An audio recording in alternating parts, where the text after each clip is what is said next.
alors que Nicolas, Tania et Frédéric vont s'affronter sur l'épreuve mythique des poteaux de Koh Lanta, Télé Loisirs vous dévoile les nombreux secrets qui entourent ce défi incontournable du jeu d'aventure de TF1.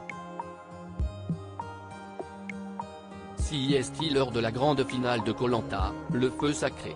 Ce mardi 13 juin, après l'élimination de Julie lors de l'épreuve d'orientation, il ne reste plus que 3 aventuriers encore en course, Nicolas, Frédéric et Tania. Le ou la vainqueur de l'épreuve pourra désigner celui ou celle qui l'accompagnera face au jury final, composé des 9 derniers éliminés, Anne-Sophie, Elena, Gilles, Clémence, Esteban, Laura, Quentin, Julie et l'éliminé. Des poteaux. Séquence mythique du jeu de TF1, ce défi autant sportif que mental regorge de petits secrets que révèle la production. Koh Lanta, attention aux coups de soleil et aux envies pressantes. En 2020, Julien Magne, le producteur de Koh Lanta expliquait à nos confrères de Ciné Télé Revue que pour s'hydrater, chaque aventurier finaliste disposait d'un camelbag, une sorte de gourde remplie d'eau pour boire quand il le souhaite.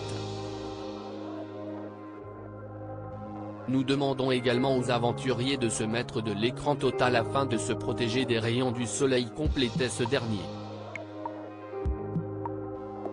Enfin, en cas d'envie pressante, eh bien à eux de se débrouiller. Hors de question, évidemment, de descendre de son poteau. Soit ils se retiennent, soit ils se soulagent, à l'image de Jérémy Raffin en 2016. Koh Lanta, des poteaux installés scrupuleusement. L'emplacement pour l'épreuve des poteaux n'est pas choisi au hasard et fait l'objet de repérage. Il doit d'abord être visuellement esthétique.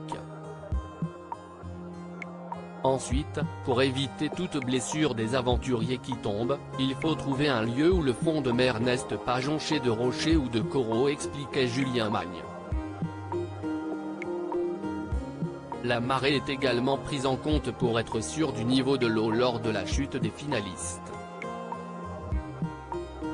Cette donnée détermine à quelle distance nous devons implanter les poteaux du rivage, confie le producteur. Il faut également prendre en compte les courants pour éviter que la houle ne perturbe l'épreuve. Enfin, sachez que les poteaux sont solidement ancrés au sol, sur une grande croix métallique qui repose sur le sable au fond de l'eau.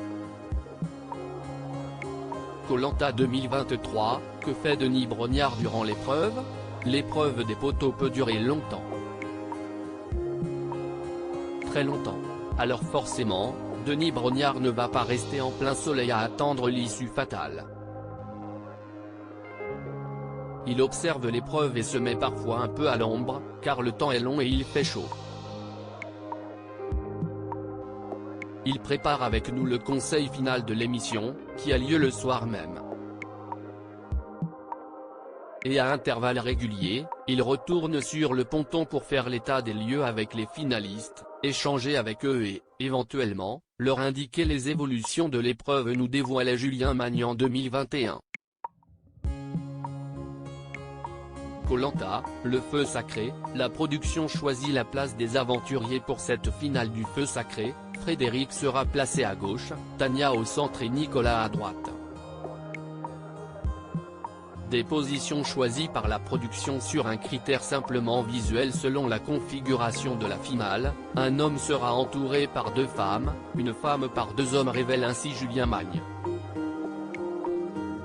Enfin, par souci d'équité, le dessus du poteau est adapté à la pointure des aventuriers.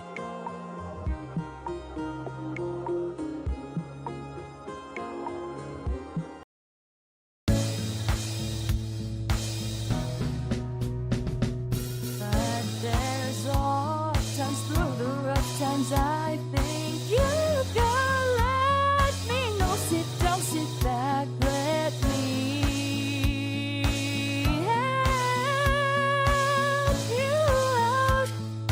Just step